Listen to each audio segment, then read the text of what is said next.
Muy bien, chicos. Muy buenos días con todos ustedes. Esta mañana fría, típica del invierno limeño. Nos encontramos para seguir avanzando con una serie de temas importantes de gran relevancia de la geografía mundial y de Perú. Hoy día vamos a tocar un tema bastante interesante, un tema que también se encuentra en el temario de San Marcos. eh, si bien cierto, no ha venido mucho en los exámenes, o no ha venido así explícitamente en San Marcos, recuerda que siempre hay que estar preparados para las sorpresas, ¿no?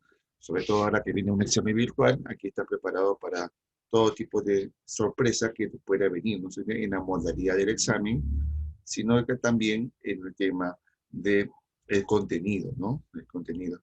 Hoy día vamos a hablar de los desastres naturales y la gestión del riesgo. Muy bien, un tema bastante interesante. Vamos a hablar un poco de los desastres naturales, de los fenómenos naturales, mejor dicho. Vamos a hablar también de qué organismos en el Perú son los responsables encargados primero para lo que es el estudio, la evaluación, la prevención, la planificación, para lo que todo lo que tiene que ver con la mitigación, ¿no?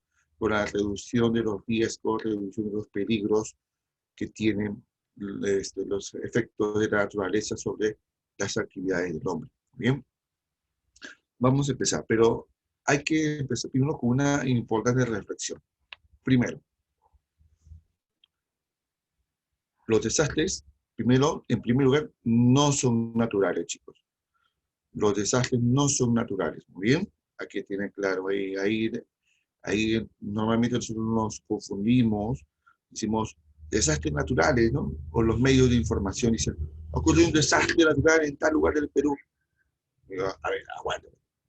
Una cosa es desastre y otra cosa son los peligros o los fenómenos de la naturaleza, muy bien. Los desastres no son naturales, primero ya. Los peligros sí son, por lo general son naturales, muy bien. Son propias de la naturaleza, prácticamente inevitables, van a ocurrir de una u otra forma, en cierto periodo de tiempo, en ciertas áreas donde definitivamente va a ocurrir este tipo de efectos. Más bien los desastres es nuestra responsabilidad, porque cuando hablamos de los desastres, hablamos de cuando el ser humano, de manera imprudente, tanto de las propias personas como de las autoridades, a sabiendas que hay lugares que son peligrosos para habitar, para desarrollar actividades económicas, etcétera, se ubica, se posesiona, se establece sobre un lugar peligroso. Y cuando ocurre el fenómeno natural, pues obviamente los seres humanos son afectados. Pero esto no es culpa de la naturaleza, sino que quede claro, pues por responsabilidad del propio ser humano que se ubica o se establece en lugares con peligrosidad. Entonces, ahí para empezar la reflexión, ¿no? No sé si hasta aquí me estoy dejando entender con la idea, muchachos. ¿Sí o no? A ver, por el chat. Me estoy dejando, no me dejo entender ahí con la idea, ¿no? De lo que es desastre y peligro. ¿Sí o no? Vamos a dar un ejemplo. Ustedes recordarán, pues, que cada cierto tiempo hay un río afluente del río Rímac, allá por Huachipa, que se llama el río Huaycoloro. ¿No? ¿Se suena el nombre de Huaycoloro? ¿Sí o no? A ver, por el chat me escriben, por favor. Huaycoloro. ¿Me suena o no te suena? Claro que sí, claro que sí. Bueno, ahí. Vamos despertando, por favor. Toma su cafecito así como yo. ¿Ya? No hago cherry a nadie porque nadie me paga por ser cherry. Ya, ok. ¿Y qué sabemos cuál es la fama que tiene el río Huaycoloro? Que cada vez que hay muchas lluvias, en el verano sobre todo, este río se desborda, ¿no? Se desborda y sus aguas inundan, invaden viviendas, grandes áreas urbanas, etcétera, ¿no? Pero el asunto es aquí que esa inundación, ese desborde, no es provocado por la propia naturaleza simplemente, no, sino que a lo largo de los meses del año, Las personas de la localidad arrojan sus desmontes, sus residuos sólidos, al cauce de ese río Guaycoloro, que es un río pequeño en realidad, haciendo que su cavidad, su cauce sea más angosto. ¿Bien? Se colmata de desechos sólidos y contundentes. Entonces cada vez más angosto. Entonces, cuando vienen las lluvias y todo el flujo de agua que viene desde la parte alta de esa zona de Lurigancho, entonces el agua baja, se encuentra con un río, con una cavidad muy angosta que naturalmente se va a desbordar. Pues que porque el hombre la provocado, porque el hombre por su irresponsabilidad no respeta el espacio natural del cauce de este río y se desborda. Entonces se llama ahí desastre, porque el hombre lo ha provocado. Muy bien, el hombre lo ha provocado. Sabiendo que no lo tiene que hacer, lo hace. Lo hace. Otro lugar donde es eminentemente un lugar de desastre. ¿Cuál es? Las personas que viven próximamente a la Costa Verde. Sí, todos sabemos que la Costa Verde pues, es una área de Lima, ¿no? Del litoral peruano, litoral limeño, muy bonito, ¿no? El paisaje de ahí, del mar, de la ciudad y todo, ¿no? Pero recuerden que la Costa Verde es pura acantilado, una gran cantidad de viviendas, edificios, de todas las clases sociales, ¿no? De la gente que tiene mucha plata hasta la gente muy humilde, ya por el lado de Callao por la Perla, al lado de Barracones, o sea, gente de todos los niveles sociales, pero están a pocos metros de la orilla del mar. Entonces ahí tenemos ahí que hay un peligro inminente que se puede provocar en un desastre porque la gente está ubicándose, está viviendo en lugares peligrosos, por ejemplo, para un terremoto, para el deslizamiento de las paredes del acantilado que tiene la Costa Verde, como también de un tsunami, de un maremoto. Bien no recuerdo si fue el año pasado o el año pasado, que no recuerdo bien este dato, en algún momento una gran feria de gastronomía, que ustedes conocen por esa gran, enorme feria famosa de gastronomía en el Perú, se celebró en Esplanada, ahí en la parte baja de la Costa Verde, ¿no? ¿Se acuerdan o no recuerdan, chicos? ¿Sí o no? Quizás algunos han ido a esa gran feria gastronómica. ¿Sí o no? Claro, Malo está poniendo su nombre por el chat. Por supuesto, han ido a comer ahí. Chévere. Ok, ahí no van pues 1.000 personas y 2.000 personas, ahí van decenas de miles de personas, o sea, un montón de gente. Así es enorme. 20.000, 30.000, 40.000 personas en un solo día. Si te puedes pensar, las autoridades se han puesto a pensar, los organizadores se han puesto a pensar, ¿qué pasaría si hubiera un terremoto y después de 15 minutos llega el tsunami? ¿Tú crees que esas decenas de miles de personas van a poder evacuar esa playa con los pocos accesos o pocas salidas que hay de la playa hacia la parte alta de la Costa Verde? ¿Tú crees que es posible evacuar a esa gente? La gente entra en pánico, es una locura, es peligrosísimo. Había mucho pánico cuando la gente corre en estampida. Pasa una desgracia total. Pero ¿acaso la naturaleza ha obligado a las autoridades, a los organizadores, a los comensales para ir a esa feria gastronómica en ese lugar tan, tan peligroso, donde se podría, obviamente, ocurrir un gran desastre si hubiera un terremoto y un maremoto por consecuencia, ¿verdad? Que es bien bravo. Bien, entonces ahí tenemos el desastre que es nuestra responsabilidad. Eso queda claro. ¿Y qué debemos hacer nosotros? Debemos disminuir esa vulnerabilidad, o sea, debemos disminuir esa situación previa de peligro antes de que ocurra el fenómeno. Debemos hacer eso, ¿no? Tenemos que mitigar, reducir toda forma de exposición de peligro, ¿no? Y de esa manera, como le decía el que para descansar el ingeniero Coruigua, hay que saber convivir con la naturaleza. O sea, siempre va a haber fenómenos naturales, siempre va a haber peligros.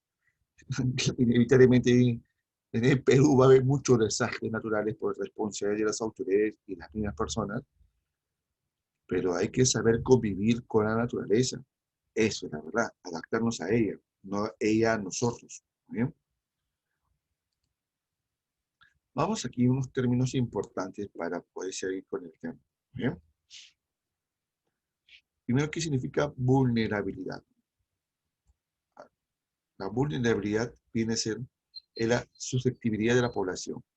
O sea, que la gente que tan susceptible, sensible, es ante un peligro, ¿no? Esa susceptibilidad, ¿y cómo se expresa? Que va a haber una vulnerabilidad, una fragilidad, tanto en lo que es la estructura física. ¿Qué quiere decir estructura física? La infraestructura. ¿Qué cosa entendemos por estructura física o infraestructura? A ver, chicos, ¿qué me puede decir? ¿Qué se entiende por vulnerabilidad a la estructura física o la estructura? ¿Eh? Se refiere a las construcciones que el hombre ha creado, desde las viviendas, desde los edificios grandes, los puentes, las grandes obras viales, etc. Por ejemplo, ¿quién es más vulnerable ante un sismo? ¿Una vivienda de cemento y ladrillo o una vivienda de adobe? Pregunto, ¿quién es más susceptible? Ambos son estructuras físicas. Definitivamente, como me responde en el chat, el adobe. El adobe es más vulnerable, ¿no? Exactamente, ¿no? Entonces, es más susceptible ante un peligro. ¿Bien? También esa vulnerabilidad está a lo que son las actividades económicas. Muy bien. Socioeconómicas, ¿no? Ejemplo. Imagínate un escenario post-terremoto en Lima. Muy bien. Post-terremoto. ¿Ustedes creen que después de un gran terremoto en Lima, que nos espera de escala 8.5 a 9, que no ocurre desde el año de 1646, wow, hace tiempo que no ocurre un terremoto grande en Lima, ¿tú crees que la economía nacional no va a ser afectada? Por supuesto que sí va a ser afectada. La economía limeña, sobre todo, el comercio, el transporte, los servicios públicos, todo va a ser afectado. Así es. ¿Cómo crees que están andando los mercados? Van a estar cerrados para evitar los saqueos. Tú dirás, pues yo sacar plata de cajero automático. Sacar plata de cajero automático. O no va a haber luz por varios días. No puedes sacar plata, ¿no? Quizás nos vamos a quedar sin agua también por varios días. O sea, obviamente los servicios, las actividades económicas son realmente alteradas, afectadas. Hoy día, nomás con la pandemia, también se ha sentido bastante, ¿no? Y entonces viene a ser la susceptibilidad de la población, la estructura física y las actividades económicas de sufrir daños por acción de un peligro, ¿no? La vulnerabilidad puede ser explicada en tres factores. Para ser considerado un lugar vulnerable tiene que tener tres factores importantes. Uno, estar expuesto al peligro. ¿Qué tan frágil es el peligro? Una cosa es estar expuesto, ¿no? No puede ser expuesto, pero si tengo una construcción que aguanta un sismo o un fenómeno natural X, entonces puede tener una mayor o menor fragilidad, ¿no? La fragilidad también está aquí, ¿no? Fragilidad y la resiliencia. Esto se expresa en términos de 0 a 10, ¿no? Ojo, la vulnerabilidad viene a ser una condición previa al desastre, ¿no? Bien, es una condición previa. A ver, vamos a tomar en cuenta aquí un poco el panorama de la ciudad de Lima. ¿Quiénes son más vulnerables? ¿Qué viviendas son las más vulnerables entre un sismo aquí en Lima? ¿Las viviendas que están en zonas planas o viviendas que están en zonas altas, en la ladera de los cerros? ¿Dónde o qué viviendas serán más vulnerables, tomando en cuenta estos criterios? ¿Sí? A ver, vamos en el chat. Dicen varios. Las zonas altas, en zonas de laderas. Claro, por una sencilla razón. Los sismos van a generar sacudidas muy fuertes que van a desprender de las laderas de las montañas, de las laderas de las estribaciones andinas, van a desprender rocas. O sea, claro, va a haber derrumbes, como dice algún estudiante por ahí por el chat, generan derrumbes, y esos derrumbes no son piedritas pequeñitas, pues, ¿no? Son de grandes rocas, enormes rocas de muchas toneladas de peso, que van a ir cayendo, rodando sobre las viviendas que son habitadas en las laderas de los cerros. ¿Sí? Ahora, a simple vista, se ve una visión panorámica nada más, panorámica, las zonas altas de las laderas son las zonas más vulnerables a un sismo en Lima, porque además los cerros están densamente poblados de habitantes. Pero también en las zonas planas también hay áreas que son más o menos susceptibles. Pregunto, ¿qué lugar de las zonas planas será más vulnerable a un terremoto? ¿Lo del suelo rocoso o del suelo arcilloso y arenoso? ¿Qué lugares de las zonas planas son más vulnerables a un sismo? ¿Suelos rocosos o suelos de arena y arcilla? Ya, Alicia me respondió ya. También Miriam Mendo. Y una serie de respuestas un poco variadas. Los que son más susceptibles, los que son más vulnerables son los suelos arcillosos arenosos. Muy bien, porque los suelos rocosos son más estables, más fijos, ¿no? Más sólidos. Muy bien. Las sacudidas en un suelo sólido, en un suelo rocoso, en un sismo, son sacudidas cortas, son sacudidas cortitas, intensas pero cortas, muy bien. Pero en un suelo arcilloso arenoso, las sacudidas de las ondas sísmicas son largas las sacudidas y onduladas. Entonces somete a mayor movimiento, somete a una mayor fuerza, mayor energía sobre las estructuras, sobre las viviendas. Entonces se van a caer o se van a hundir. Él lo llaman como el proceso de licuefacción. Así es.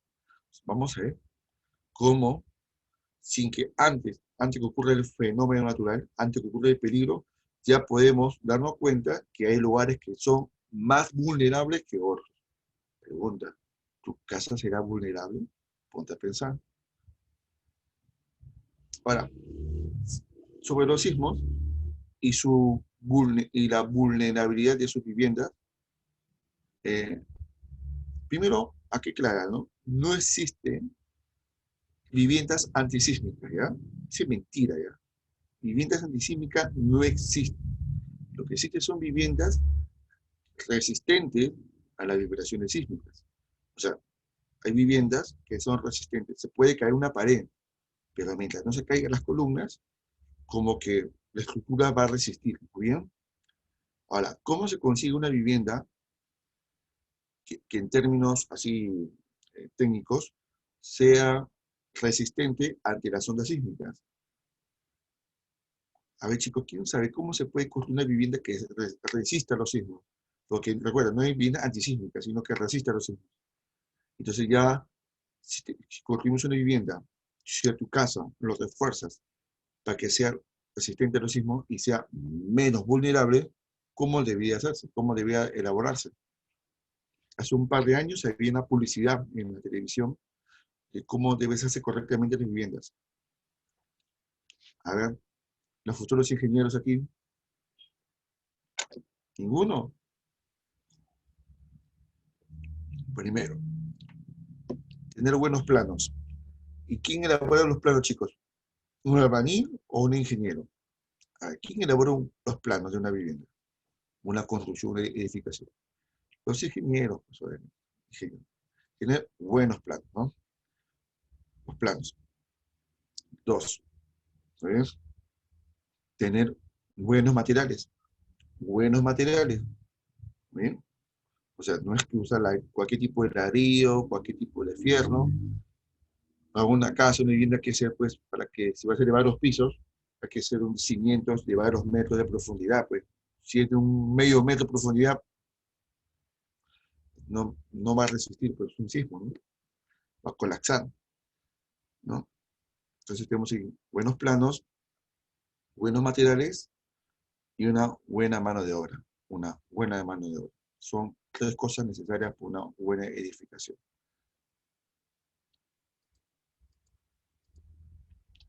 Desastre. A ver, ¿qué cosas son los desastres? Es el conjunto de daños.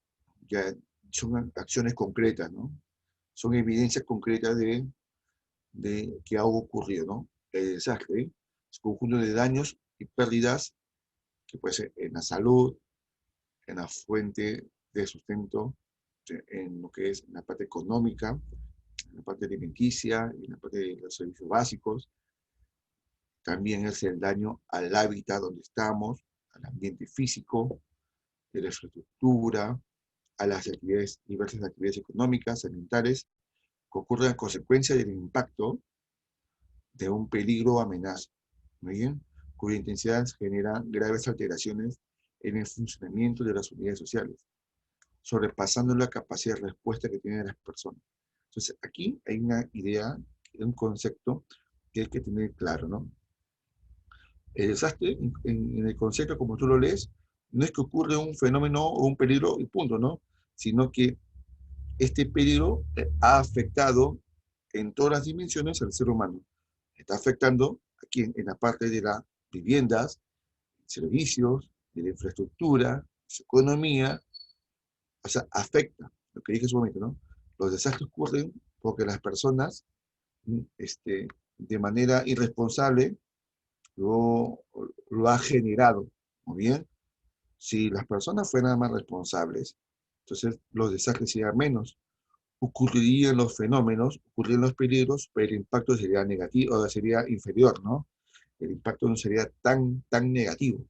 ¿Bien? Entonces, ahí está. En cambio, cuando ocurre un desastre, afecta a los seres humanos sobrepasando su capacidad de reacción y de respuesta para atender todo lo que esto ha tenido pues, como efecto colateral, ¿no? Así es.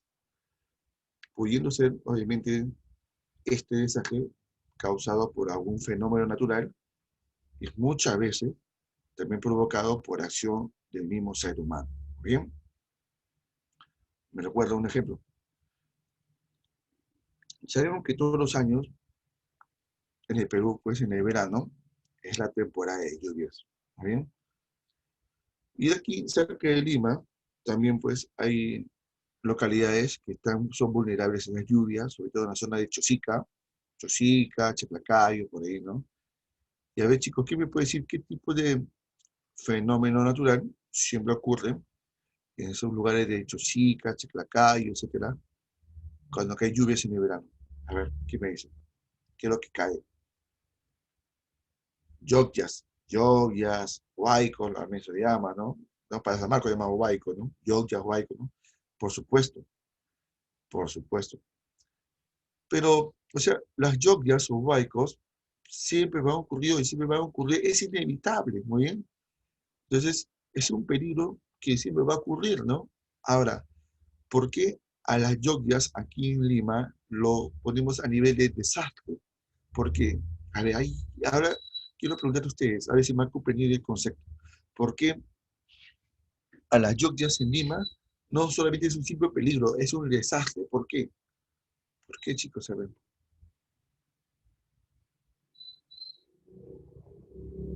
Es mucho más que un peligro, es un desastre. ¿Por qué? Porque las personas, la ciudad, ha crecido y ha invadido espacio donde el huaico o la lloquia fluye de forma natural. Claro, es por nuestra responsabilidad. ¿Quién manda a las personas a construir sus casas en la misma quebrada de la lloquia? ¿Quién obliga a las personas a construir sus viviendas, poner sus negocios, sus mercaditos, sus carreteras, sus parques, sus colegios en la misma quebrada? Y no son de las personas, las autoridades, por supuesto, como dice Sebastián. También es culpa y responsabilidad de las autoridades de haber permitido que la gente ocupe estos espacios peligrosos y por consecuencia van a generar los desastres. Los desastres. ¿Muy bien? Así que una corresponsabilidad.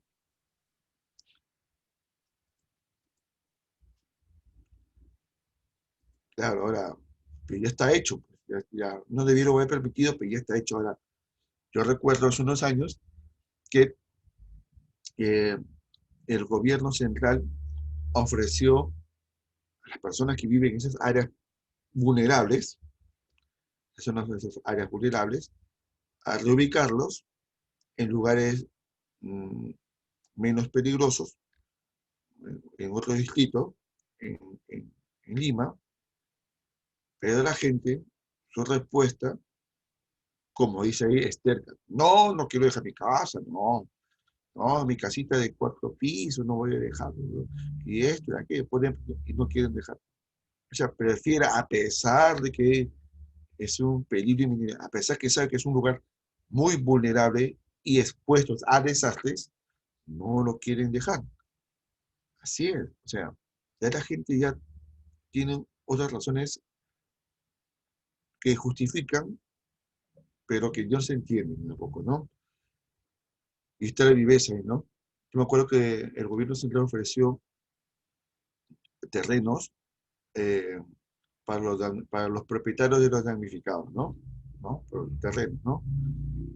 Pero, ¿qué pasaba, no? Habían damnificados que vivían en una casa, que, no eran, que eran un alquiler, posiblemente en una familia, o me he hecho una familia, un edificio con muchas familias, mejor dicho, cada familia quería sacar partido también para su provecho, ¿no? O sea, en una casa había como 5 familias y las 5 familias quería cada uno su propio terreno, ¿no? Entonces ahí también un tema, ¿no? Un tema también con una confrontación social, ¿no? De intereses. Y esto creo que va a seguir así por un buen tiempo, lamentablemente. A ver, ¿qué es el riesgo de desastre? Es la probabilidad de que la población y sus medios de vida sufran daños, pérdidas, a consecuencia de la vulnerabilidad. Claro. Entonces, cuando se llega a determinar un riesgo de desastre, es que ya hay un estudio, ¿no? Ya hay un estudio de las zonas vulnerables, se ha hecho un estudio histórico de cuántas veces los fenómenos o el peligro han ocurrido en ciertas localidades, en ciertas áreas, en ciertas zonas, y a partir de esos estudios cíclicos en el tiempo, de la cantidad de habitantes que habitan en estos lugares, ¿no? De los elementos que se encuentran, se hacen pues una proyección, ¿no? ¿No? Como especie de pronóstico, ¿no? ¿No? Que dice, ¿no? Este lugar suele ser de, de alto peligro, o de mediano peligro, o de bajo peligro, ¿no? Todo dependiendo de la frecuencia que ocurren los peligros o la frecuencia que ocurren los desastres en esas áreas, ¿no? Entonces ese viene a ser el desastre, el riesgo del desastre, una probabilidad, ¿no? Puede ser mínima, intermedia o alta. ¿Bien? La gestión del riesgo de desastre es un proceso cuya finalidad es la prevención. Una vez que ya se tiene conocimiento de cuáles son las probabilidades que puede haber un tipo de desastre, la gestión lo que hace es planificar y tomar medidas para lo que es la prevención, o sea, cómo evitarlo, tratar de evitar lo máximo posible, ¿no? Para reducir los peligros y también por consecuencia reducir los desastres y de una manera controlar algunos riesgos, ¿no? Controlar algunos riesgos, no todos, muy bien, controlar algunos riesgos, tanto porque la misma sociedad pone de su parte, ¿no? Viviendo en lugares más seguros o capacitando bien a la población en la forma como tiene que reaccionar frente a algunos desastres y así de una forma, digamos, óptima, tener una mejor respuesta. Entonces, ese viene a ser la gestión del riesgo de desastre que hoy también vamos a tocar a profundidad y que hay organismos en el Perú que se encargan justamente de eso, ¿no? A partir de un estudio técnico, científico, de los distintos peligros y lugares vulnerables que hay en el Perú, Se ha elaborado un plan nacional para lo que es la prevención y la mitigación de los riesgos de desastres, y a partir de ahí eso, delegar a distintos organismos y autoridades para que puedan ejecutar ese plan con la población a fin de reducir el impacto. Eso es la gestión. Aquí ya viene de la mano con autoridades. El control de riesgos es la etapa de evaluación de los riesgos. O sea, aquí se evalúan las medidas de prevención y reducción, ¿no? Se evalúan qué tanto elementos favorables o elementos por mejorar existen para afrontar los distintos tipos de desastres y por lo tanto generar recomendaciones, ¿no? Recomendaciones o medidas para ir mejorando el sistema, podemos mejorando la estrategia, y mejorando la capacitación o mejorando también el hecho de que las autoridades vayan organizando mejor el espacio, ¿no? Así que esa es la parte de la recomendación. El control viene a ser ya las recomendaciones, ¿no? Que se tiene que afrontar frente a los desastres. Así que son estos conceptos básicos que quería compartir con ustedes. Ahora, ¿qué tenemos por peligro?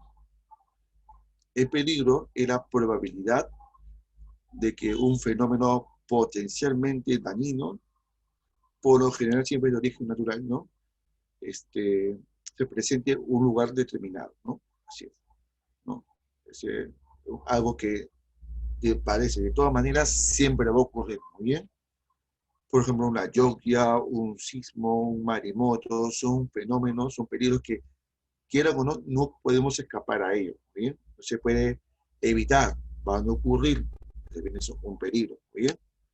Y que obviamente estos peligros tienen también pues todo un ciclo en el tiempo, ¿no? Algunos ocurren todos los años y se pueden predecir, ¿no? Como las lluvias, como las heladas, como el friaje, y hay algunos que no se pueden predecir, pero van a ocurrir inminentemente, ¿no? Como los sismos. ¿Bien? También algunos libros lo pueden encontrar con el término de amenazas, ¿no? El peligro puede ser llamado amenazas. ¿Bien? Ahora, también un término que tenemos que reconocer que se llama el peligro inminente, ¿no? O sea, también dice que es el fenómeno de origen natural o a veces inducido por el hombre, pero con una alta probabilidad que ocurra. O sea, es prácticamente va a ocurrir sí o sí, prácticamente, ¿no? Por eso que hay zonas que son de peligro y hay zonas de alto peligro. ¿Bien? Hay unas zonas que son peligrosas y otras que son muy peligrosas. ¿Bien? En las muy peligrosas es donde sí va a ocurrir el desastre. Clasificación de los peligros. Tenemos aquí los peligros, vamos a clasificar en dos grupos. Primero, los peligros generados por fenómenos de origen natural y los otros que también son inducidos por el hombre, ¿no? En la cuestión de origen natural, tenemos aquí generado por la geodinámica interna. ¿Quién me puede decir un fenómeno que sea originado por geodinámica interna? A ver.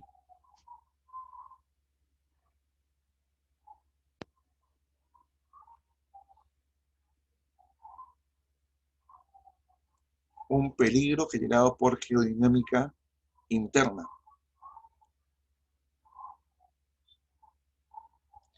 Todos saben que uno son los sismos, ¿no? Los sismos uno. ¿Y otro cuál sería? Otro sería las erupciones volcánicas. También, las erupciones volcánicas también.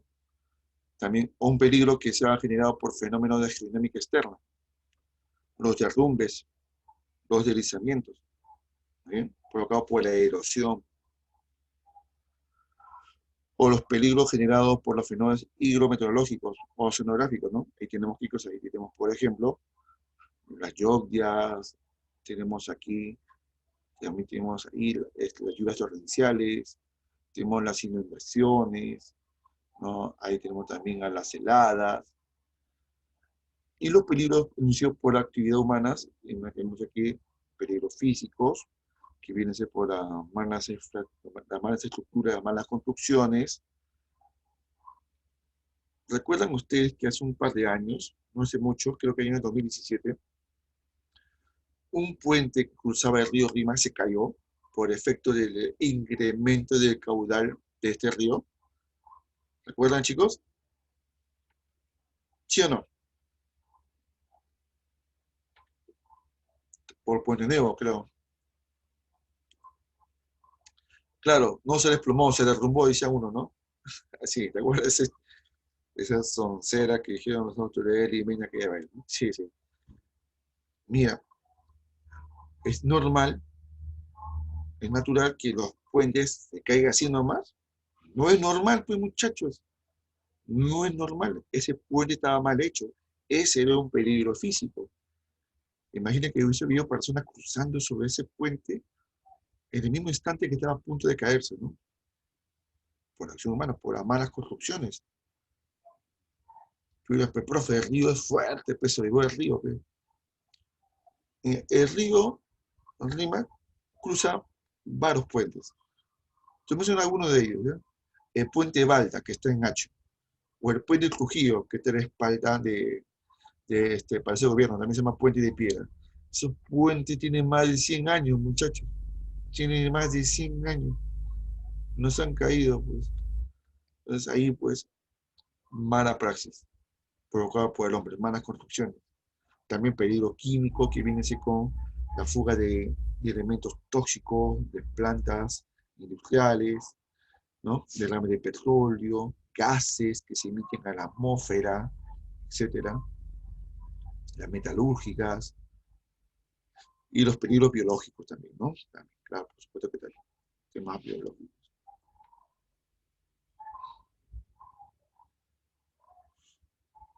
Peligros generados por fenómenos de origen natural. Vamos a ver. Ahí tenemos aquí por origen natural. Tenemos los fenómenos generados por la genómica interna, los sismos, los maremotos, los volcanes, por genómica externa, las caídas, deslizamiento de rocas, volcamientos, la propagación lateral, el flujo, la rectación, el desplazamiento de tierra, básicamente, y los fenómenos generados por los elementos hidrometeorológicos y oceanográficos, inundaciones, lluvias, oleajes anómalos, sequías, granizadas, fenómeno de niño, vientos fuertes, tormentas eléctricas, olas de calor, olas de frío, etc. ¿no? Este es un cuadro bien bonito que ustedes ya lo tienen en sus manos en la internet que lo he colgado anoche, ¿no? Y quiero que vean este cuadro, por favor, ¿no? Donde vamos a ver en el ámbito geográfico cuál es el peligro expuesto, ¿no? Que tienen las distintas regiones del departamento de Perú, ¿no? Como aquí tenemos algunos de estos fenómenos. Exceso de lluvias, déficit de lluvias, heladas, friaje, sismos, tsunamis, explosiones volcánicas, niños y a niños, ¿no? Ahí está. Ahora, quiero que vean aquí, en este cuadro, miren cada región. ¿Qué región aquí tiene la mayor cantidad de fenómenos o peligros que van a ocurren con mayor frecuencia? A ver aquí. ¿Cuáles son? Moquegua. ¿Cuáles son los departamentos de regiones que tienen? Moquegua. Vamos a ver qué tiene Moquegua. Tiene Arequipa. Puno. Arequipa es el mayor. Arequipa también. Bien. Puesto bien. Para decir un ejemplo, ¿no? Moquegua, tema de lluvia, exceso de lluvia, heladas, sismos, tsunami, explosiones volcánicas, niño y la niña. Arequipa, vamos a ver Arequipa. Arequipa tiene casi todo, excepto friaje. Bueno, sí, pues, pero, o sea, sí ocurre un friaje en Arequipa, en la zona alta, pero el impacto es menor, ¿no? Aquí hablamos de lo que son más frecuentes, ¿no? Pero ahí está. ¿Qué más?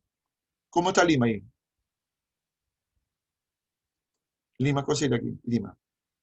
También, mira, estamos expuestos a exceso de lluvias, sobre todo en el verano, también déficit de lluvias después en el resto del año, que no hay cae nada de lluvia y el río recibe su caudal al mínimo, las heladas, no es friaje, pero sí hay heladas, sismos, tsunamis, Profesor, explosiones volcánicas, volcanes aquí, niño y niña. Dime, mi estimada Margarita. profesor, ¿las heladas en Lima son en la parte sierra de Lima o Claro, las profesor? heladas ocurren por lo general en las zonas de los 3.000 metros para arriba. En los 3.000 metros de altitud, a más, Por Guarochirí. ocurren las heladas. Claro, de Huarochirí hacia hacia título, ¿no? Para una referencia, ¿no? Ahí ocurre Ujú. las heladas ahí, ¿no? Las heladas. Exacto, gracias. En Lima, heladas, no, no suele haber heladas, no en Lima, por varios factores geográficos que voy a explicar después. Lo que sí puede haber un descenso de temperatura, pero no llega a ser helado. Para que sea helada, tiene que llegar a 0 grados Celsius la temperatura del aire, ¿muy bien? Lima, lo más que haya registrado este año, me parece, según el tsunami, ha sido unos 8,5 grados Celsius en la madrugada. Lo más frío que ha habido en Lima este año. Ha sido mucho frío. Sí. Y ahí pues tenemos este cuadro bacán también de todos los departamentos, regiones y los peligros que están expuestos con mayor frecuencia. Identificación de probables áreas de influencia de un fenómeno. Vamos a ver. ¿Cómo podemos identificar, pues, cómo podemos identificar los probables áreas de influencia de un fenómeno? De la siguiente manera. Primero, reconociendo el espacio geográfico, las características de las zonas urbanas, por ejemplo, si son zonas urbanas bien planificadas, ciudades bien construidas, con espacios adecuados entre pistas, veredas, calles, avenidas, áreas verdes, espacios públicos, el metraje por vivienda, si no está tuburizado, si está tremendo ordenado, por lo general está mal construido las ciudades en el Perú. Las infraestructuras básicas y servicios, por ejemplo, qué tantos hospitales tenemos para atender a víctimas, muy bien, qué tanto es la calidad de servicios que tenemos, cómo van a reaccionar cuando hay un desastre, la información histórica de los episodios, cuántas veces se ha repetido a lo largo de la historia este mismo evento, ¿no? O distintos tipos de eventos de desastres. Y obviamente los estudios previamente realizados de los peligros y el riesgo que hay en cierta área geográfica. Estos 5 elementos son información que se va a recopilar y analizar para poder hacer una adecuada gestión de riesgo de desastre. ¿Cómo puedo prevenir? ¿Cómo puedo mitigar? Conociendo mi espacio geográfico, las características de mi ciudad, qué infraestructura básica tengo para atender a la gente afectada y cómo van a responder, qué tanto se repite en el año o en el tiempo, y los estudios preliminares para poder recomendar cómo afrontar. Estos son los datos que se recopilan para, a partir de ahí, elaborar un plan de gestión de riesgo de desastre. Vamos aquí a algunos estratos o categorías de cómo se describen un valor de mayor o menor intensidad de las zonas de peligro. Como de las zonas de peligro. Hay 4 estratos bien claros, 4 niveles. El PB, que es el peligro bajo, y el PMA, que es el peligro muy alto. Hay una gran diferencia, digamos, entre el más bajo y el más alto. Por ejemplo, en el peligro bajo, en estas áreas, son áreas, zonas, donde hay poca pendiente, el suelo es compacto, el terreno no es inundable, están alejados de precipicios, de barrancos, los cerros son de poca elevación, no son tan abruptos, o sea, son zonas que por lo general, si ocurriera un peligro, si ocurriera un fenómeno natural, el impacto sería poco, ¿no? No sería tan negativo, ¿no? Pero en cambio, si lo comparamos con un nivel de peligro muy alto, aquí el área, el territorio, el espacio geográfico, son sectores que siempre están amenazados por ejemplo, siempre hay lluvias, siempre hay avalanchas, siempre hay flujo, son zonas que son expuestas a la actividad volcánica, o sea, lugares donde están cerca de un volcán donde va a pasar la lava o los materiales piroclásticos, pues lugares que están en las mismas quebradas, zonas que están en el mismo barrancos, están en las zonas de derrumbe, en lugares que están expuestos a maremotos, a las heladas, son zonas donde es inevitable que van a ocurrir estos fenómenos con el mayor impacto, con mayor impacto que los niveles anteriores. Muy bien. Donde vivimos nosotros ahorita, ¿en qué nivel de peligro lo podemos catalogar? ¿En peligro bajo, medio, alto o muy alto? Leyendo este tipo de descripciones y niveles. A ver.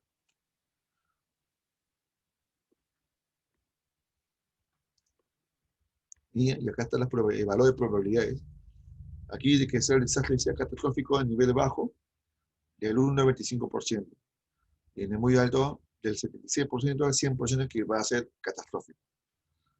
¿Dónde estaríamos nosotros vivir? A ver, ¿qué dice por el chat? Tu vivienda, tu barrio, tu zona, tu distrito, ¿estaría en qué nivel? ¿Peligro bajo, peligro medio, peligro alto o peligro muy alto? A ver, ¿cómo ven ahí? Peligro bajo.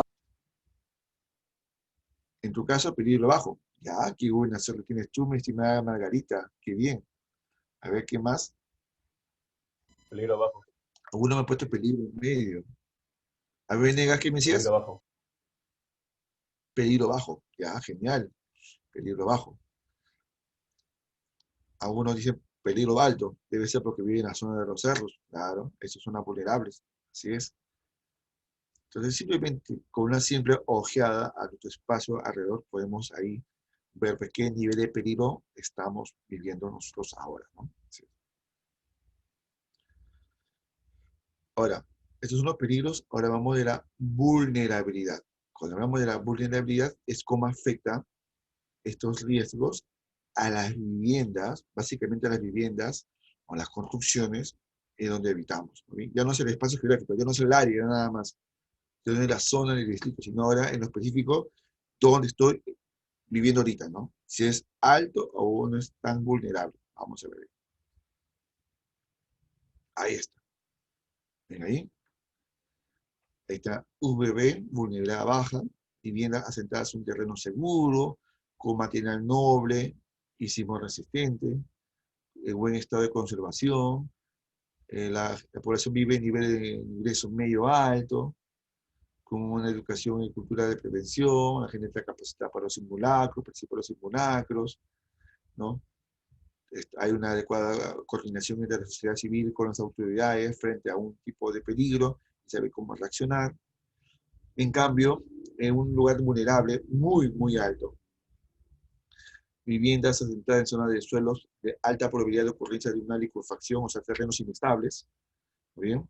Fácil que se van a colapsar, precarias formas de construcción de las casas, casas mal construidas, con precariedad sin asesoramiento técnico, tan tuburizado el barrio, todas las casas apretadas, en callejones, en quintas, unas casas todas de lotas, población con escasos recursos económicos, sin cultura de prevención, con poco o existencia de servicios básicos, poca accesibilidad, ¿no?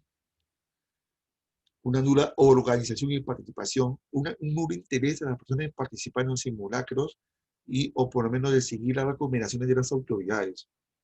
Aquí la probabilidad que ocurra un nivel y que sea muy vulnerable es del 76 al 100% que sean muy altamente vulnerables. Ahora, vimos anteriormente lo que es la zona de peligro, ¿no? El área geográfica. Ahora, ustedes, vulnerabilidad, ¿dónde se ponen ustedes? ¿Son vulnerable bajo, medio, alto o muy alto? A ver, viendo aquí la descripción. Siendo fríos.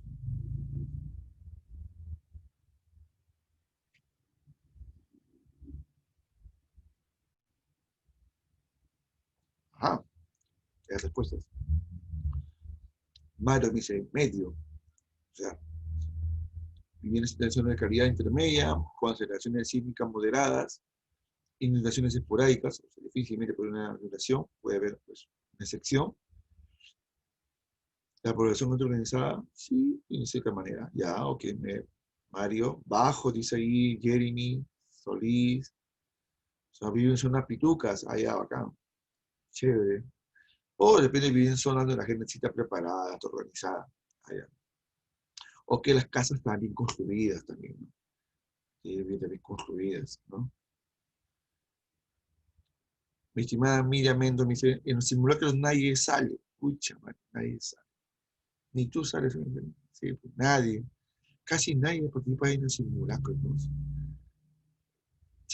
Es una joda, ¿eh? ¿Sabes por qué eso? Chicos, ustedes saben mejor que yo, ¿para qué sirven los simulacros de admisión? para tener una idea de cómo va a ser el examen y prepararnos por el momento. ¿Ya? Y para, claro, para tener una idea cómo hacer el examen, para prepararte y afrontarte de la mejor manera, ¿no? Para estar más preparado, ¿no es cierto, no? Estar más listo, ¿no? Para que no te sea algo muy ajeno o extraño a lo que suele hacerte, ¿no? Claro, ¿no? Para saber afrontar, enfrentar el escenario, ¿no? Eso, para eso sirven los simulacros, ¿no? Para aprender a afrontarlo, enfrentar, cómo está expuesto a una situación X, ¿no? En el caso del examen de admisión. Pues los simulacros para cualquier tipo de peligro también sirve para eso, para saber afrontar, para saber reaccionar frente a un peligro. Si no sabemos reaccionar frente a un peligro, estamos fregados. Así es. Repito otra vez el tema de los terremotos o de los sismos. El terremoto no mata, muchachos. El sismo no mata. Lo que mata es que la gente no sabe cómo reaccionar frente a un sismo. Y lo que mata un terremoto son las malas construcciones, aquellos que no siguieron las recomendaciones técnicas para construir bien sus viviendas. Ahora, chicos, si tú eres consciente que vives en una casa que está mal construida, entonces vas a tener que trabajar mucho, ahorrar tu plata, tumbar todo y construir una casa que sea más resistente, pues, porque si no, las cosas van a ser muy negativas. Así es. Continuamos. ¿Cómo se calcula el riesgo? A ver, vamos a ver. El riesgo se va a calcular bajo una fórmula, ¿no? ¿No? El riesgo viene a ser el peligro por la vulnerabilidad. Básicamente es esto, ¿no? Se va a cruzar dos informaciones. Eso se cruza el nivel de peligro y el nivel de vulnerabilidad, ¿no? Entonces, de manera como se cruzan los niveles, el riesgo va a ser mayor o menor. ¿Bien? Así. Por ejemplo, vamos aquí en este cuadro, ¿no? En esta columna vertical está el peligro, ¿no? Desde abajo, peligro bajo, medio, alto y muy alto, ¿no? Va de abajo hacia arriba. Y la vulnerabilidad es en la parte inferior, en la parte horizontal inferior, ¿no? Vulnerabilidad baja va de más baja a más alta, de izquierda a derecha. ¿Bien? Y mira, ¿qué pasa cuando la vulnerabilidad muy alta se cruza con el peligro muy alto? Miren lo que va a pasar. Vulnerabilidad muy alta con peligro muy alto. Va a dar origen a un riesgo muy alto. Un lugar donde mejor no hay que vivir ahí, ¿no? Son lugares que no deberían ser habitados, ¿no? Y tenemos también un riesgo muy alto cuando estamos en un lugar alta, de vulnerabilidad muy alta, con peligro alto, ¿no? Ahí está. En el caso de ustedes, algunos me han dicho que viven en zonas de peligro, eh, de peligro bajo, algunos dicen que viven en peligro bajo, y vulnerabilidad baja. Quiere decir que tu zona de riesgo, ¿cuál es? Riesgo bajo. Tienes un riesgo bajo, ¿no? Entonces vamos cruzando estos dos valores, estas dos variables, y vamos obteniendo ya el nivel de riesgo que tiene el lugar donde uno habita. ¿Bien? Vamos a cruzarlo y se salen muchos elementos bonitos. A ver, peligros o amenazas. No sabemos que los sismos son aquellos procesos que ocurren de forma repentina, de los movimientos bruscos de la corteza terrestre por la liberación de energía, ¿no? Que hay al interior de la corteza, ¿no? Ya sea básicamente por la fricción de las placas tectónicas, sea por la fricción de dos fallas geológicas o de alguna actividad volcánica. ¿Muy bien? Aquí está. Como aquí tenemos un hipocentro sísmico, que siempre es un lugar profundo, ven aquí. Y quiero que vean este detalle. ¿Qué vivienda aquí será la más vulnerable? ¿La que está con un círculo rojo o la que tiene el círculo verde? ¿Cuál de los dos es más vulnerable y por lo tanto tiene más peligro? Ujú. ¿La vivienda que está en círculo rojo o círculo verde?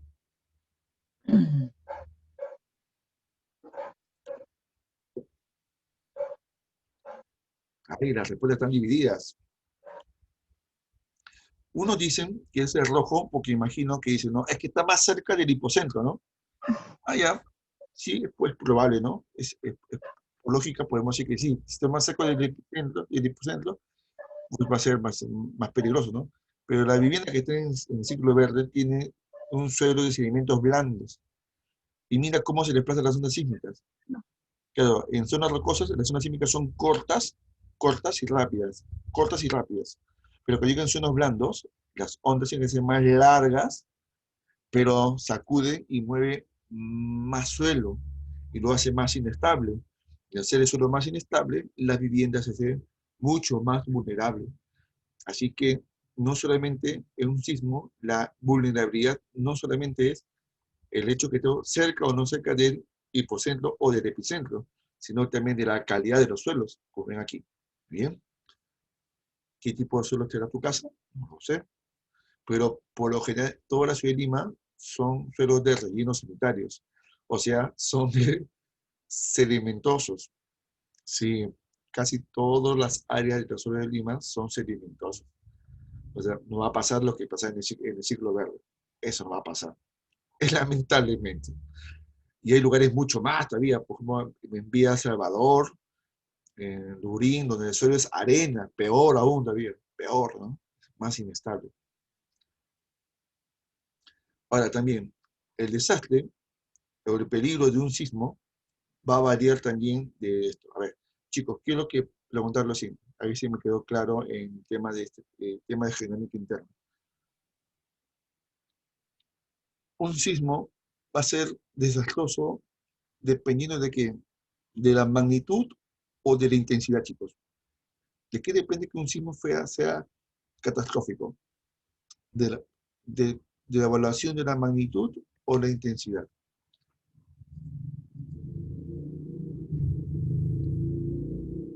La intensidad, por supuesto, la intensidad. Porque recuerda que la magnitud es relativa, ¿no? Por ejemplo, la magnitud puede ser, pues, ¿no? De escala 8 de magnitud, ¿no? De liberación de energía sísmica, ¿no? Pero la intensidad también tiene que ver mucho con la profundidad. Por ejemplo, el primer caso, ¿no? Imaginemos que las zonas sísmicas son como esta luz de la linterna, ¿no? Mira aquí. Vemos aquí de que la linterna ilumina esta de acá. El sismo se ocurrió a poca profundidad y afecta esta pequeña área. ¿Muy bien? Esta pequeña área.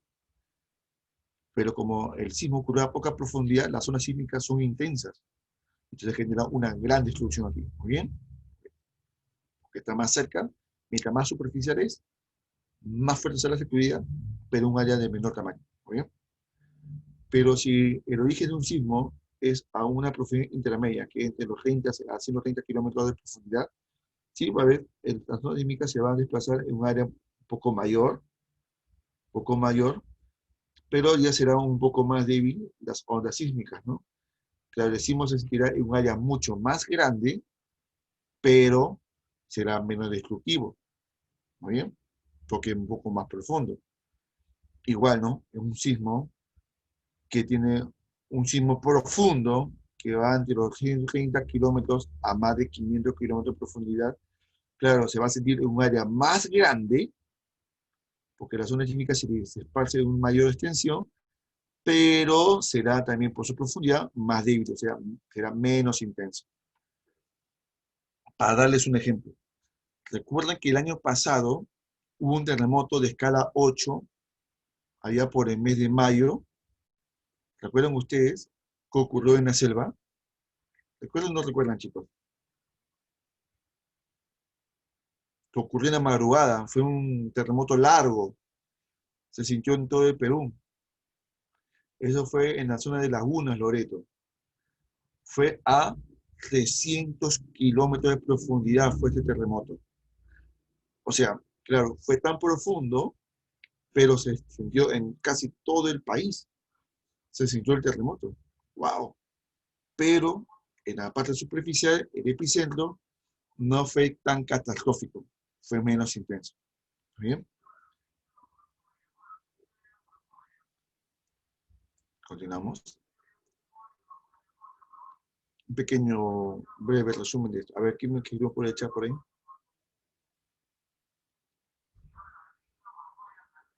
Claro, dice ahí, a mayor profundidad, menor intensidad. Entonces vendría a ser una inversamente proporción. Sí, pues, mientras más profundo sea el sismo, la intensidad será menor. Así es.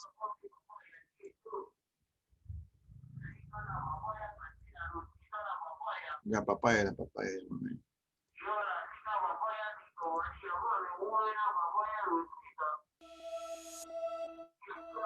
Hace 49 años, un terremoto, considerado el más destructivo de la historia del Perú, produjo un aluvión que sepultó la ciudad de Yungay, en Ancash. Aquel movimiento telúrico, de 7,9 grados, fue registrado a las 15:23 horas y duró unos eternos 45 segundos, lo que bastó para que se produjera el desprendimiento de un enorme bloque del Nevado Huascarán.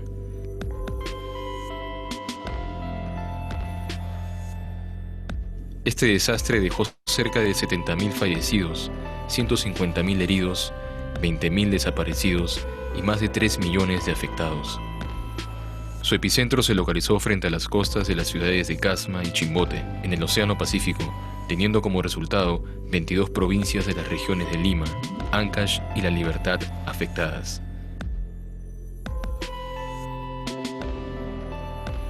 Luego de Yungay, Huaraz fue el lugar más dañado.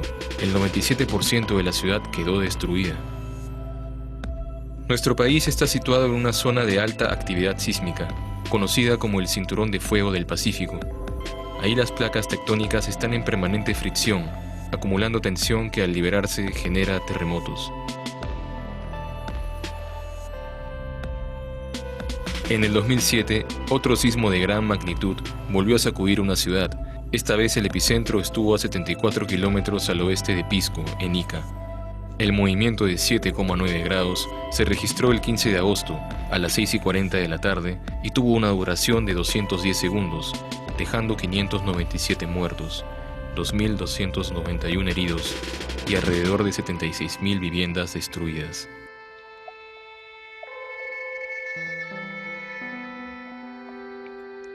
Pasaron casi 15 años para que otro movimiento de gran magnitud sacudiera otra parte del Perú. El 26 de mayo, a las 2:41 de la madrugada, un sismo de 8 grados remeció Loreto. Este tuvo una duración de 127 segundos y su epicentro fue a 60 kilómetros al sur de Lagunas, Alto Amazonas. El sismo llegó a percibirse en varias regiones del país, así como también en distintos países cercanos como Ecuador, Colombia y Venezuela.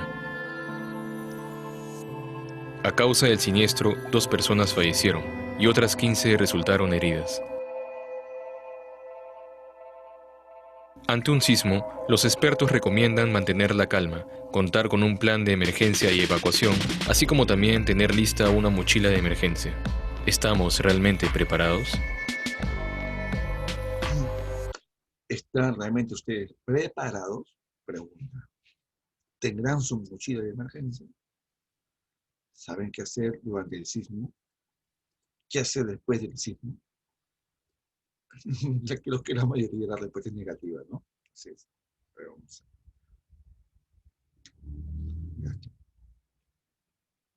ver. Ahora, ¿qué están haciendo las autoridades respecto a eso, no? Sabemos que el Perú es un país sísmicamente inevitable, ¿no? O sea, ¿va a ocurrir un sismo? Sí, va a ocurrir, es inevitable, ¿bien? Y frente a esto, pues, se está implementando, pues, un sistema de alerta sísmica que se llama el SASPE, ¿no? No es SAPE, no, sino SAP, bien, SASPE, ¿bien? Es un sistema que está compuesto por una serie de sensores sísmicos, bueno, técnicamente se llama acelerómetro, muy bien, eso es una física, muy bien, eso me dijo mucho los físicos. Los sensores sísmicos están distribuidos a lo largo de toda la costa peruana, muy bien, están distribuidos en toda la costa peruana, de Tumbes a Tacna. Entonces, estos sensores captan, son muy sensibles y captan cualquier vibración sísmica que ahí viene de la parte interna de la corteza terrestre, muy bien. Y bien sienten una vibración que es considerada de alta intensidad y magnitud, envía una señal. una señal de radio a unas estaciones que están en tierra para dar la alerta de que te dice, ¿no? ¿Sabes? Se viene un terremoto o se viene un gran sismo. ¿Muy bien? Ahora, ¿qué tanto funciona este tipo de alerta temprana, no? Si uno está muy cerca del epicentro del sismo, obviamente el tiempo va a ser de pocos segundos de alerta, ¿no? 2 segundos, 5, 10 segundos, o sea, pocos segundos, ¿muy bien?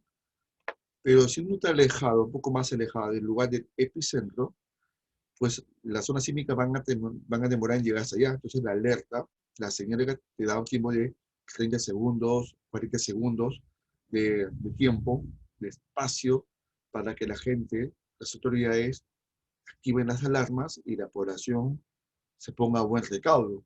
Así es. De esa manera se está implementando este sistema que en China y en México se está aplicando con mucho éxito. Muy bien. Y es el INDECI, el Instituto Nacional de Defensa Civil, el INDECI, el responsable de la instalación de estos sensores, junto con la asesoría técnica del IGP, que es el Instituto Geofísico del Perú. Muy bien. Lamentablemente, en el Perú, la mayoría de los sismos son de origen de subducción. ¿Qué quiere decir subducción? Por el choque de las placas de Nazca Sudamericana. Quiere decir que la alerta temprana para ciudades como Lima va a ser de pocos segundos, en realidad de pocos segundos. Pero las ciudades que están más en el interior del Perú estarán más alertas, avisadas con un poco más de anticipación a la venida de las ondas sísmicas para ponerse a mejor recaudo. Ahora, cuando me refiero a mejor recaudo, no es que en unos segundos que me da la alerta sísmica voy a hacer una evacuación, ¿no?, de un edificio completo. No, sino que donde estoy me pongo en un lugar seguro para resistir.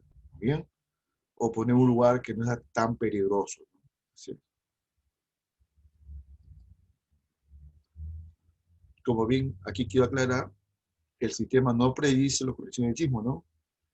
No predice, ¿no? Sino que te da, pues, solamente un aviso de que ya ocurrió un episodio sísmico y te da, pues, una chance de tiempo para ponerte a salvo, ¿no? A mejor recaudo, dependiendo de la distancia que estemos del origen del sismo, ¿no? Como puedo repetirlo, ¿no?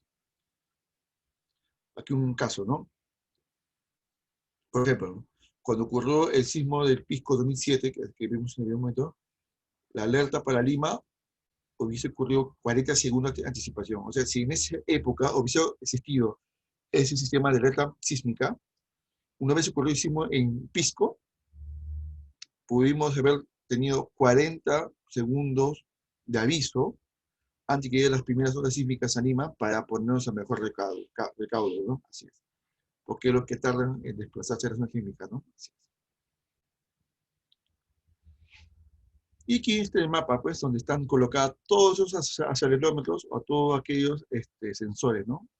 Y aquí está el cuadro de cuántos sensores y estaciones hay por departamento o región política, ¿no? En el caso de Lima, está en la isla San Lorenzo y en las Islas Hormigas, que es una isla que está más al fondo, ¿no? Un poco más alejada de San Lorenzo, ¿no? Ahí está. Un poco más alejada de la misma ciudad de Lima para que tempranamente nos avisen, pues, cuando llega un terremoto, ¿no?, que nos debe llegar en cualquier momento, ¿ya? Pandemia, terremoto, o sea, que feo escenario también. Ahora, ¿cuáles son los componentes del sistema de alerta, amigo? Aquí son los componentes que son 4, básicamente, ¿no? El sistema de alerta temprana, encima, tiene 4 componentes de ellas. Las 2 primeras, o sea, la primera y la segunda, son responsabilidad del Instituto Geofísico del Perú, del IGP, que tiene que ver con la parte científica, que monitorea, pues, el tema de desplazamiento de las ondas sísmicas, la ocurrencia, el epicentro, etcétera, ¿no? Que es el conocimiento primero de las zonas vulnerables, las zonas de riesgos y el seguimiento de esa misma alerta. Y en cambio, las 2 últimas, la tercera y la cuarta, están en manos del INDECI, que tiene que ver con la difusión de cómo debemos prevenir, qué debemos hacer frente a un movimiento sísmico y la capacidad de respuesta, es decir, cómo nos entrenamos para ese sismo por medio de los simulacros. ¿Muy bien? Y aquí que el INDECI ya hace el trabajo con la participación de la ciudadanía, ¿no?, y los medios de información.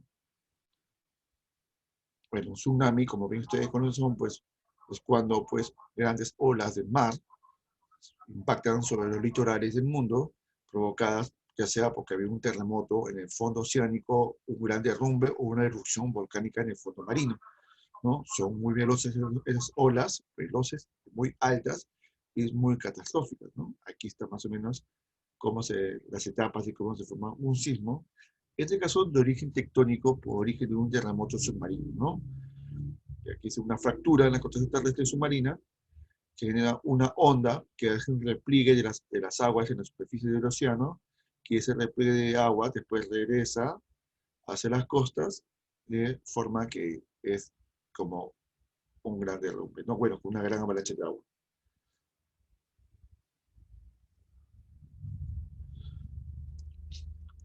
Aquí hay una serie de escalas que se utilizan para medir el nivel, pues el impacto de un tsunami, ¿no? ¿Sí? Es la magnitud de Weigel, ahí está. Las inundaciones que se producen también por las lluvias intensas, pero que son lluvias intensas y muy continuas, ¿no? Y obviamente estas lluvias, el exceso de estas lluvias, pues generan pues que los ríos sorpasen su nivel máximo de aforo y generen desbordes, por ejemplo, ¿no? Superen su capacidad de generar desbordes, inundaciones sobre el terreno, ¿no? Ahí está, ¿no? Tenemos aquí el cauce del río y lo que está de azul o celeste, pues son el área que ha sobrepasado el caudal, ¿no? También las sequías tienen que ver también con la carencia de agua, ¿no? El déficit de agua, ya sea de los ríos, manantiales o de precipitaciones, ¿no? Que afectan, va a afectar a todo el ecosistema, ¿no? A la flora y la fauna y al hombre, tanto para no mantener el agua suficiente para su consumo como para sus actividades económicas.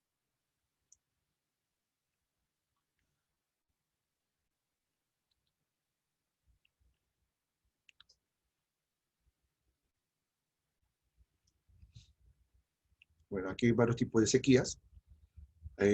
La sequía hidrológica, que es la reducción, la desaparición, ¿no?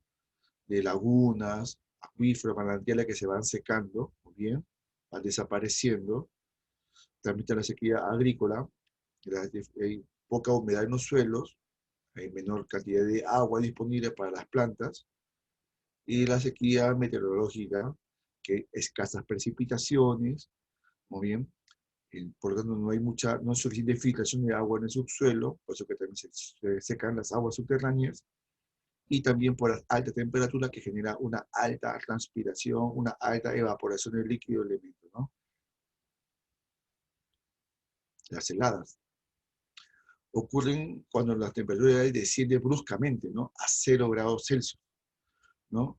Y a menos de 0 grados Celsius, ¿no? Ahora, hay también heladas agrometeorológica, que es el exceso de temperatura del aire, que afecta básicamente a los cultivos, que es muy común en el Perú, ¿no? Las heladas que afectan que queman de frío los cultivos, la famosa helada negra, ¿no? Sí. Por lo general ocurre en la madrugada. Ahí está.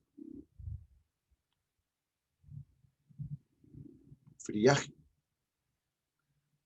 Pero antes de continuar con el friaje, un pequeño videito sobre qué es la helada, ¿ya?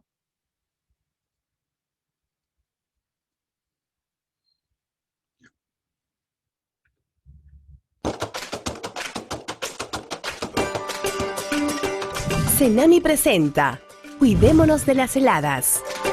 En las zonas altas del Perú, durante época de lluvias, las nubes evitan que el suelo se enfríe rápidamente. Por lo tanto, el calor se mantiene durante la noche y el frío no es tan intenso. La sensación de calor se mantiene porque las nubes no lo dejan ir. Para que me entiendan, las nubes nos abrigan, como si fuera una manta, impidiendo que el calor del suelo, que se acumula durante el día, se escape. En cambio, cuando no tenemos el manto de nubes y el cielo está despejado, el calor se escapa hacia el espacio durante la noche y la temperatura baja mucho.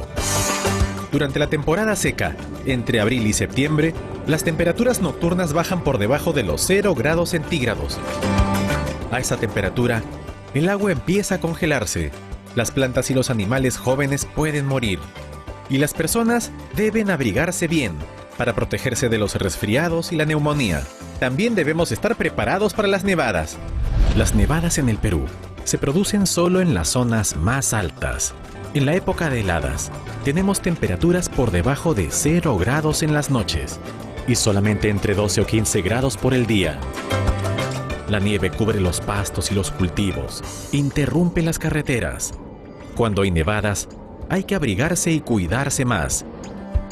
Las heladas y nevadas son fenómenos que ocurren todos los años. El Senami emite avisos hasta con 5 días de anticipación para que las personas tomen sus precauciones.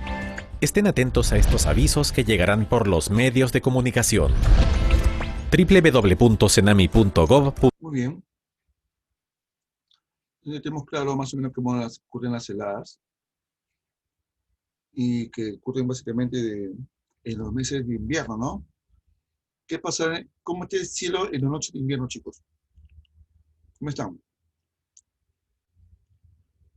Están con cielos despejados. Y como los cielos están despejados, pues el calor del día se va escapando y entonces se hace más fría.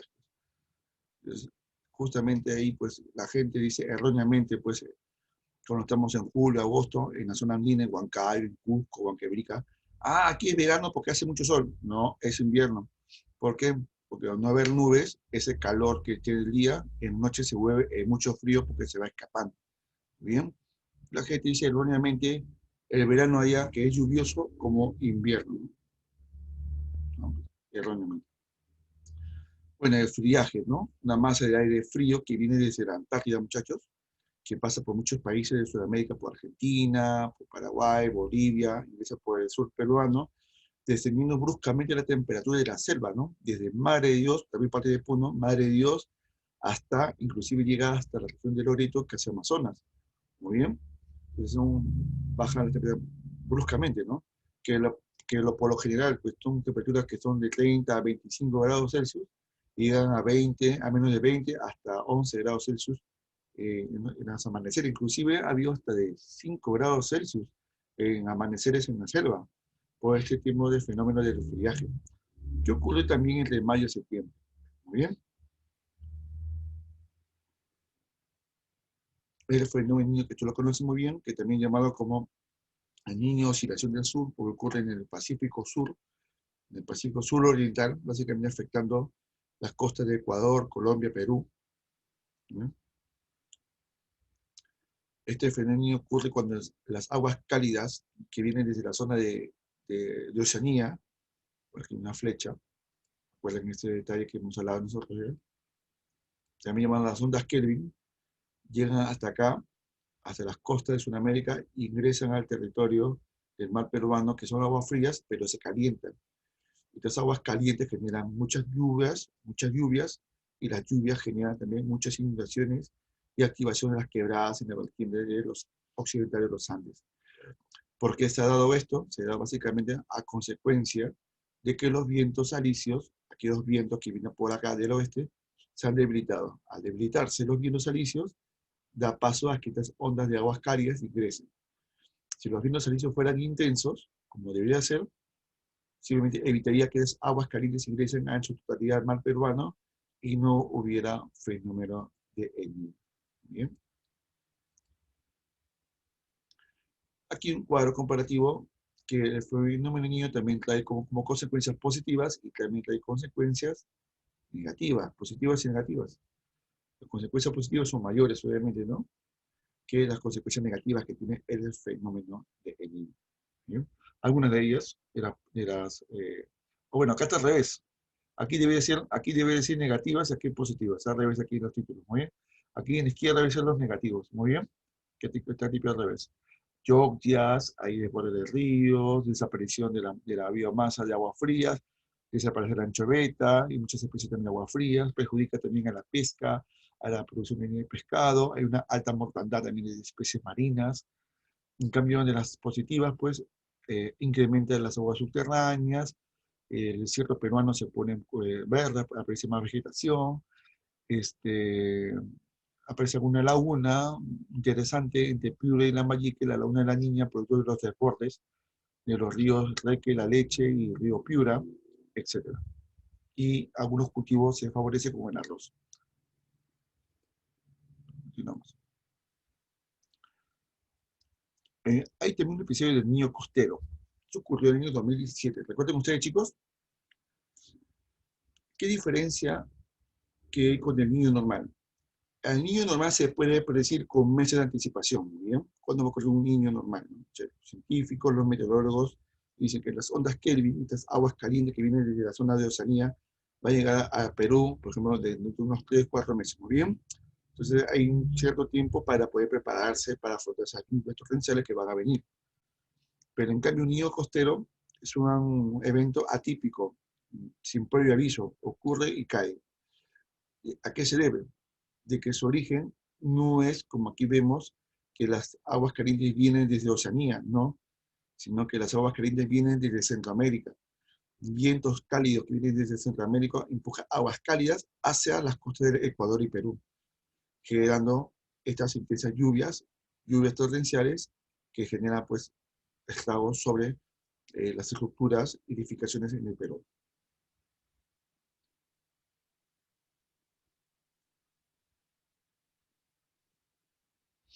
Aluvión. El aluvión es un desprendimiento de grandes masas de nieve, de roca y de la cima de grandes montañas. Eso viene es un aluvión, ¿muy bien? Se desplazan a una gran velocidad a través de quebradas o valles dependientes debido a su ruptura de diques o artificiales o desembalse también de algunos lagos o lagunas. ¿Muy bien?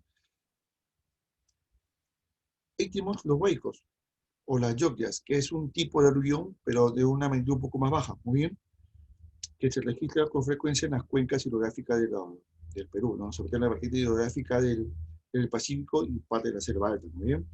Ocurre básicamente en la época de lluvias. Aquí sabemos que ocurre debido a un origen pluvial, un origen de lluvias, muy bien, y se desliza una gran cantidad de masa de agua, lodo, piedras y todo lo que pasa por las quebradas, ¿no?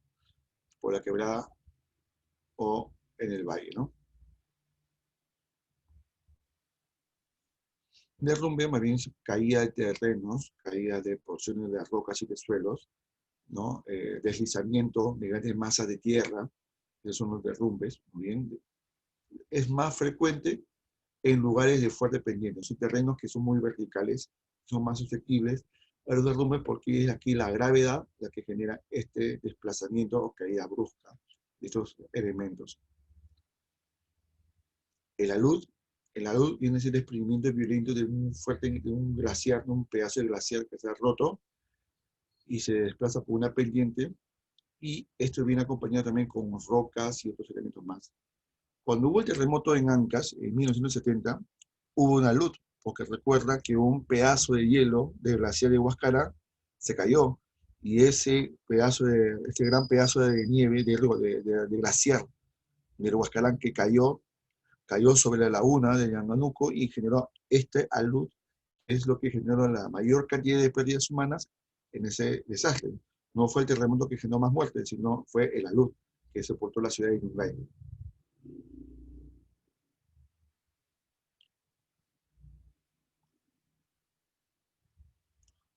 ¿Para qué es la gestión de riesgos? Vamos a ver. La gestión de riesgos de desastre es un proceso cuya finalidad es, como mencioné en su momento, la prevención de un desastre para reducir el impacto y evitar controlar o tratar de controlar los factores que lo originan o lo que generan estos riesgos. Muy bien. Ahora, esto depende también de una forma de preparación que las autoridades deben realizar en coordinación también con la población.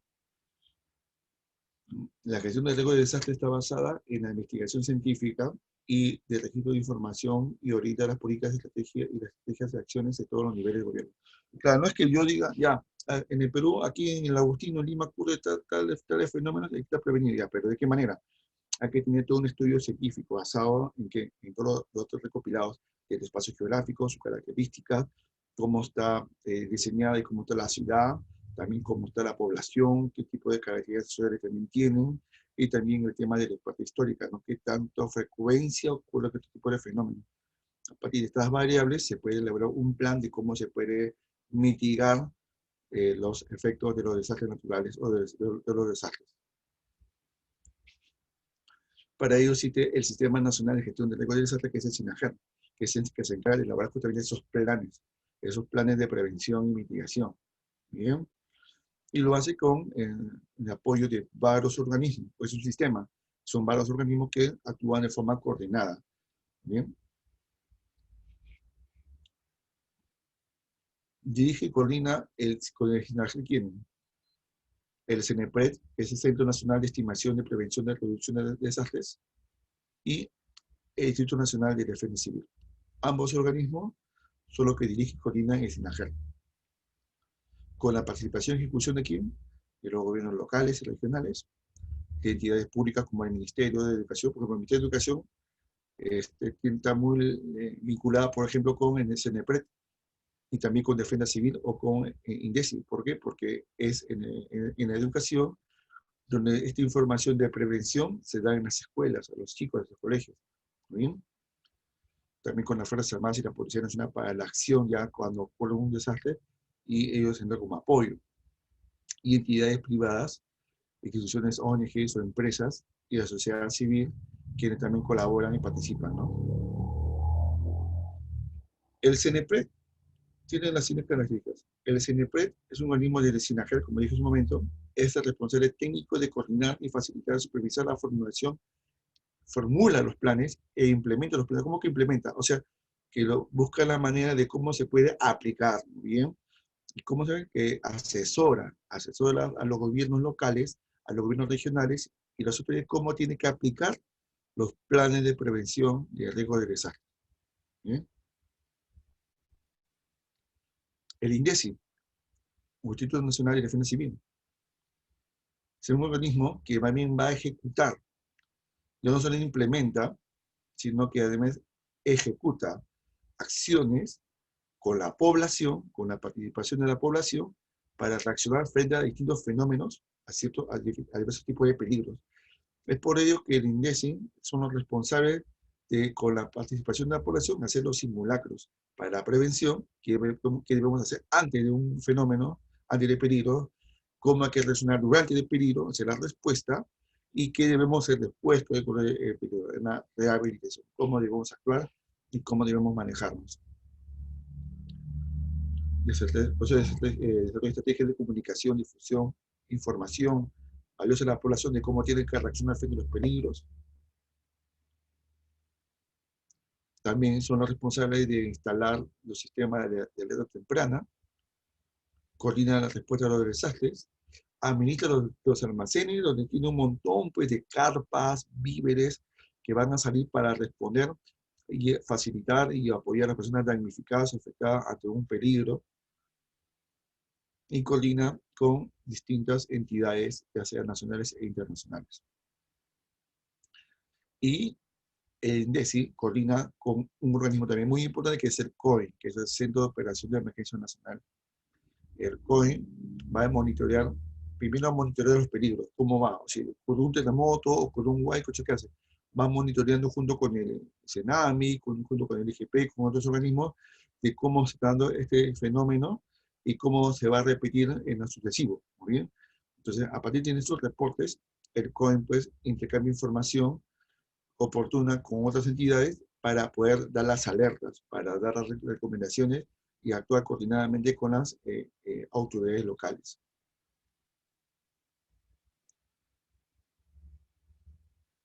Bien, vamos a hacer las dirigidas.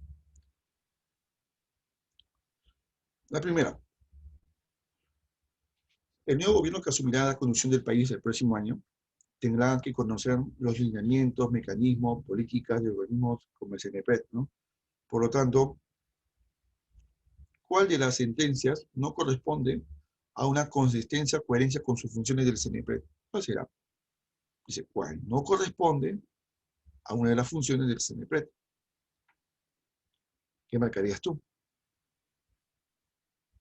Se asesora y propone al ente rector de normativa, asegura y facilita procesos técnicos administrativos, sí. Se asesora, coordina con los ministerios, con el Ministerio de Educación también, con otras entidades. Diseña la política para el desarrollo de capacidades de gestión pública en lo que corresponde a gestión de perspectiva. Sí, también. Diseña política para el desarrollo de capacitación. También. Se basa en los estudios y las referencias de experiencias del exterior y países vecinos. El CNPRED se elabora sus planes, planifica sus estrategias basándose en la realidad nacional. Porque lo que ocurre en otros países tiene su propia, cada país tiene su propia naturaleza, tiene sus propios fenómenos. Algunos similares como el Perú, pero la cultura de la población, la reacción de sus autoridades es diferente que el caso peruano. Por eso que se rige en el ámbito de la realidad solo nacional, no extranjero. La clave 1 sería ateo. 2.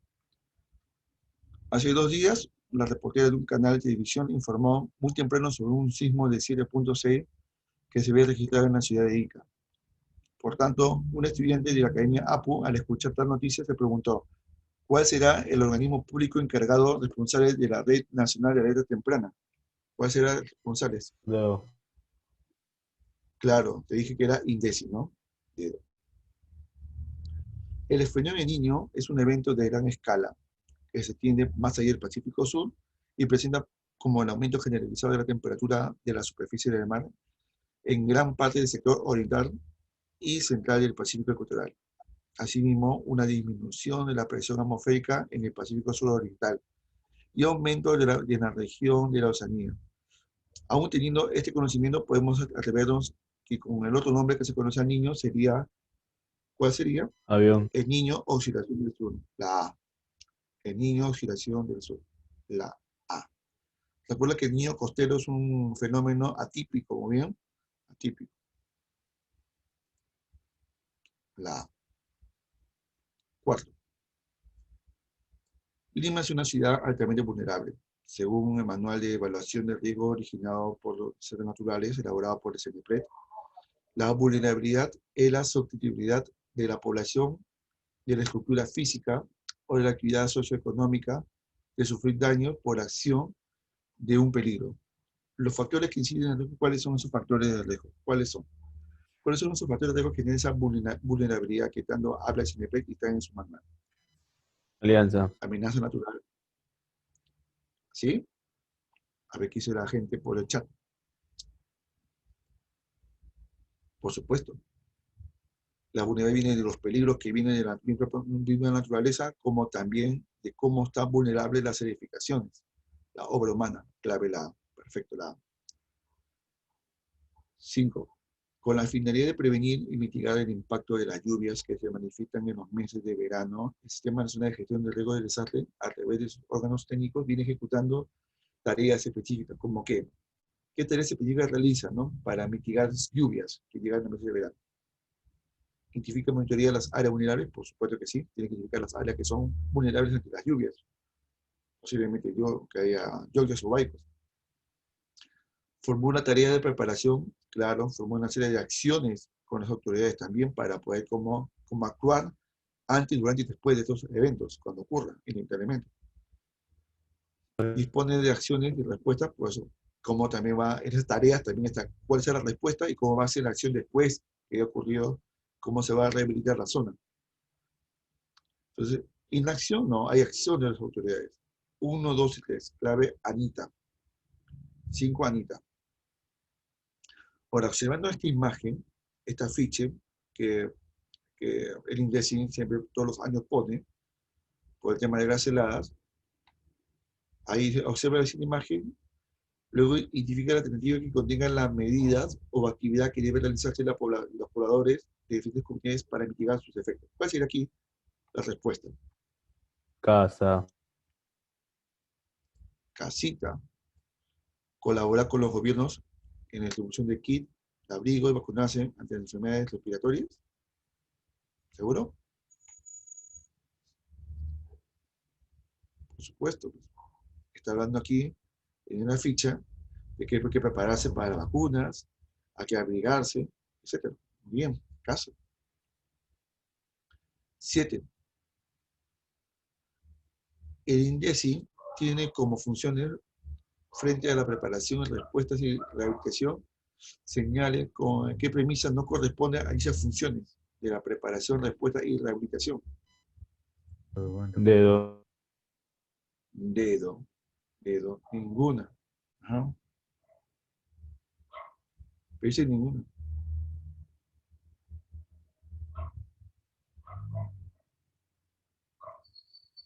Después tenemos la 8. Debido a los constantes de desastres de origen natural como que se presentan cada año, el CNPRE ha venido coordinando la formulación y implementación de políticas, ¿me dicen? En el Plan Nacional de Gestión de Riesgos de Desastres. Con relación a lo mencionado, identifique los enunciados que representan las funciones de este órgano técnico. Reduce los riesgos, sí. Planifica medidas también y acciones. Prepara a la ciudadanía a través de acciones que permitan enfrentar los desastres. Y coordina con el Ministerio de Educación estrategias. Y coordina con la población es el INDECI, no es el CNPRE. Así que la 3 no puede ser. La 3, que coordina con la ciudadanía directamente, es el INDECI, con los simulacros, las capacitaciones de colegios, universidades, etc. Será 1, 3, 1, 2 y 3, 1, 2 y 4, 1, 2 y 4, la clave A. El friaje es un fenómeno climático caracterizado por la caída repentina y brusca temperatura acompañada de fuertes vientos. Puede ocurrir más de una vez en la Amazonía Occidental entre mayo y agosto. Estos descensos de temperatura bien con vientos fríos se le conoce también como que